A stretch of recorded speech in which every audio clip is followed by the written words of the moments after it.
नरेंद्र मोदी निकलेंगे और बिहार में भी बाकी जो विपक्षी दल होंगे वो दर्जन का आंकड़ा नहीं छू पाएंगे। एक आध पार्टियां तो समूल नाश हो जाएगी उनका, जिसमें एक नीतीश कुमार जी की पार्टी जनता दल यूनाइटेड भी है। 4-5 मैक्सिमम देख रहा हूँ, अधिक से अधिक जीत सकेंगे तो 4 या 5। वैसे खाता भी न खुले तो कोई आश्चर्य नहीं होगा। राजद की स्थिति थोड़ी बेहतर रहेगी। बाकी कांग्रेस का तो राम भला करे, वामपंथियों का भी राम भला करे, तो मिला जुला कर, क्योंकि आपस में एजेंडा ही नहीं है। आप कौन सा पहलवान सामने उतार रहे हैं? मंडल, और अगर कल कमंडल भी खेलने की कोशिश अगर भारतीय जनता पार्टी ने किया, क्योंकि 22 जनवरी को राम मंदिर का उद्घाटन होने जा रहा है।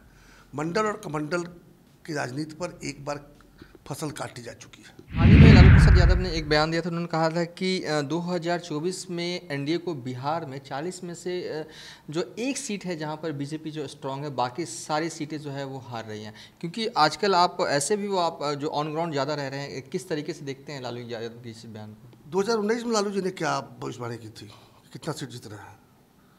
मतलब भविष्यवाणी खोल के देख लीजिए कि कितना सीट जीत रहे थे और फाइनली जीते कितना। खाता तो नहीं खोल पाए। तो ज़बरदस्ती उस विषय पर नहीं बोलना चाहिए जो विषय आपका नहीं है। मेरा ये मानना है, देखिए मैं तो हालांकि न भाजपा में हूँ, एनडीए में हूँ, ना मैं महागठबंधन में हूँ। हम लोग अपना एक जन स्वराज अभियान अलग चला रहे हैं, लेकिन हम सच बोलना जानते हैं। सच से कभी हम मुंह नहीं मोड़ सकते।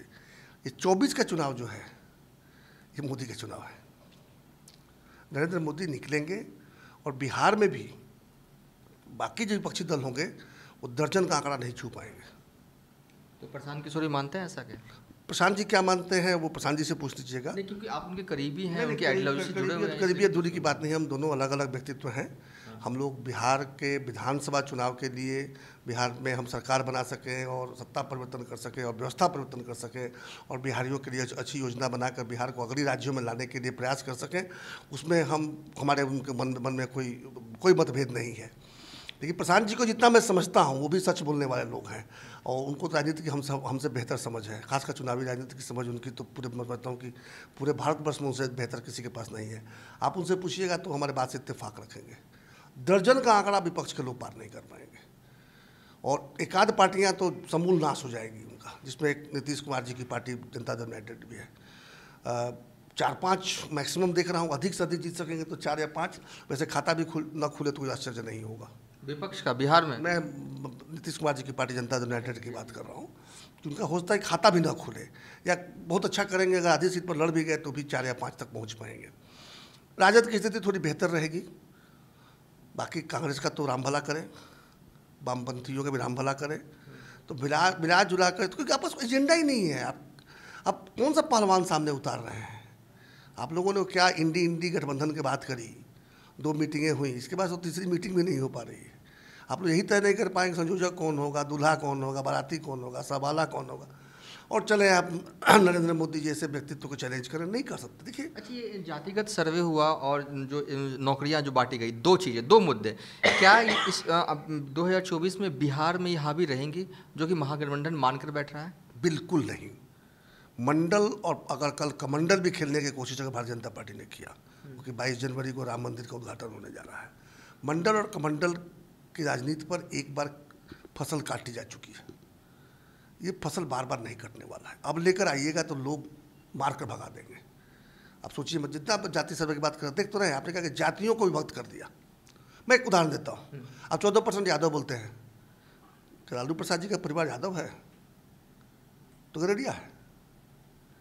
जैसे बाकी जातियों में आपने तोड़ के अलग अलग कर दिया, तो सीधे करते हैं इतना यादव, इतना अति पिछड़ा, इतना। ऐसा नहीं किया आपने हर जाति की संख्या बता दी और अपने जाति को इकट्ठा करके, जबकि हमको पता है कि आप लोगों में क्या होता है, कोई कृष्णौत होता है, कोई गरेडिया होता है, कोई भेड़ियर होता है, कोई कुछ और होता है। क्यों नहीं आपने वैसा किया? क्योंकि आपको दिखाना था कि हम 14% है।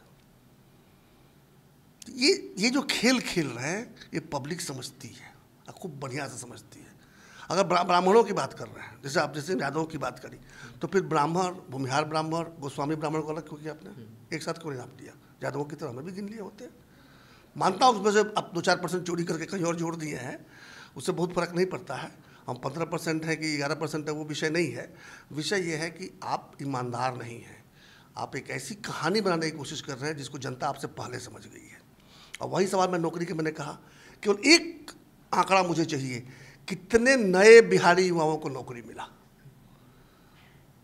नियोजित को आपने नियमित कर दिया, बीपीएससी की परीक्षा पास की है तो कैसे रोक दीजिएगा आप? आपने तो कोशिश किया था कि न पास करें। और बाकी बाहर के लोग हमारे बिहार के युवाओं से ज़्यादा बेहतर शिक्षण प्रशिक्षण पाए हैं तो मैदान में तो बाजी मार ही ले रहे हैं। तो फिर ईमानदारी कहाँ रही आपके पूरे? जैसे कहते हैं ना, हम लोग गाँव में कहावत है कि कोई भूत पकड़ता है तो ओझा जी को बुलाया जाता है, ओझा जी हाथ में सरसों लेके मंत्र पढ़ के मारते हैं शरीर पर, जिसको भूत पकड़ रहता है। तो पता चला कि और बढ़ गया बीमारी, एक भूत था तो 2-4 भूत और चढ़ गया। कहे भाई, तो ओझा जी जो सरसों लेके आए थे उसी में भूत था, तो वो भूत को भगाएगा क्या, और भूत चढ़ गया। तो वही हाल है, जो जितना झूठ बोल रहे हैं ना, उतना ही जनता को ये लोग और बेवकूफ़ बनाने की कोशिश कर रहे हैं। पब्लिक अब समझ रही है, सब जानती है। और प्रशांत किशोर जी का जो प्रयास चल रहा है पद यात्रा करके, जहाँ जहाँ उनकी पद यात्रा बहुत बुरा हाल होने वाला है। क्योंकि विपक्ष एक बात जानता है कि उनके पास कोई दूल्हा नहीं है, नरेंद्र मोदी को चैलेंज करने वाला कोई नहीं है, और एजेंडा भी नहीं है। हम एजेंडा लेकर उतरेंगे तो हम निश्चित रूप से विपक्ष के साथ में जब हम रहेंगे तो जितना परफॉर्मेंस हमारा रहेगा, हो सकता है कि सीटों की संख्या, चूँकि हम नया नया शुरू कर रहे हैं तो सीटों की संख्या शायद उतनी ना दिखे, लेकिन वोट परसेंटेज तो काफ़ी अच्छा हमारा भी रहेगा। कम से कम जहाँ जहाँ हमारी पदयात्रा हो चुकी रहेगी और जहाँ जहाँ हम अपना प्रत्याशी देंगे। मतलब 2024 में दीजिएगा? जी देना ही पड़ेगा ना। अगर राजनीतिक विकल्प बनाने की बात कर रहे हैं, अभी आपने देखा होगा, अभी एक उपचुनाव हुआ था शिक्षक का हमारे सारण का, तो हमने एक प्रत्याशी दिया था, बिना पार्टी बनाए। तो उस हिसाब से सारण लोकसभा भी लड़ना होगा पार्टी में? नहीं, सारण है, महाराजगंज है, मैंने सारण और चंपारण की 7 सीटें हैं। इधर आपके चले ये वैशाली, सीतामढ़ी, समस्तीपुर, मधुबनी, शिवहर, थोड़ा और आगे बढ़ेगा, यात्रा और आगे बढ़ेगी तो दरभंगा के बाद आपका बेगूसराय, खगड़िया। इन सारी सीटों पर हम देखेंगे कहाँ पर हमारे पास अच्छा प्रतिनिधि मिल गया है, प्रत्याशी लायक, और संगठन हमारा थोड़ा शेप में आ गया रहेगा, तो हम निश्चित रूप से त्रिकोणात्मक संघर्ष अगर बनाने की स्थिति में रहेंगे तो पहली या दूसरी बड़ी पार्टी के रूप में हम चुनाव लड़ेंगे। चलिए, ये थे निर्दलीय सच्चिदानंद राय। फिलहाल अभी तक के लिए इतना ही। आप देखते रहिए न्यूज़4 नेशन।